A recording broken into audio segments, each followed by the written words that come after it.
Misyon ng isang dambana na maging lugar ng pakikipagtagpo sa Diyos.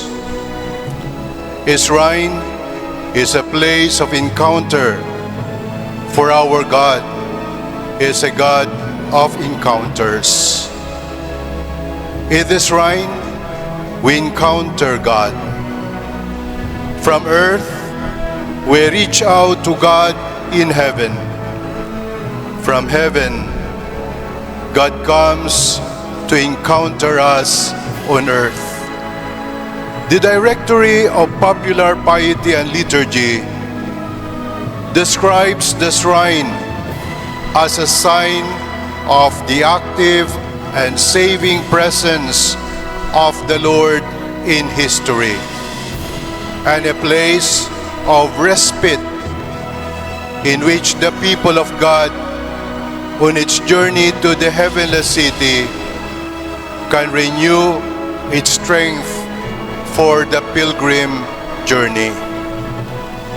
Our encounter with God in this shrine should lead to an authentic encounter with one another. From this shrine where we encounter God, let us go to the churches that are our homes and encounter our families in unity, understanding, and love. As we encounter God in this national shrine, let us go on mission to encounter our brothers and sisters and share with them the self-sacrificing love that we experience in and receive from Jesus.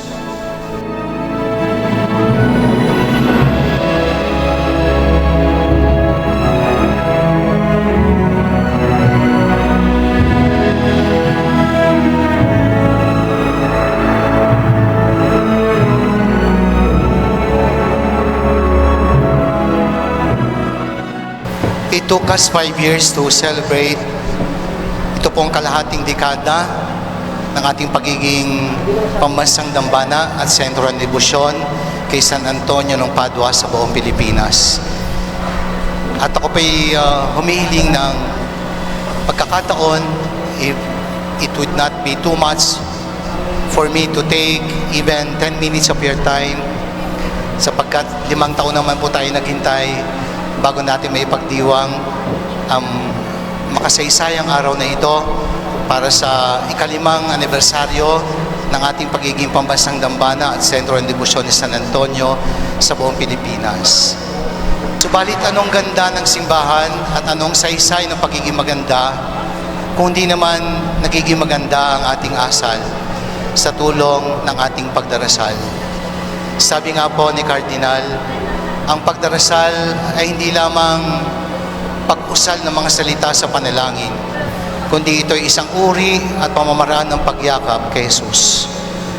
Kung paanong niyakap ni San Antonio ang sanggol at batang si Jesus, dinadala din tayo ni San Antonio sa ganong karanasan.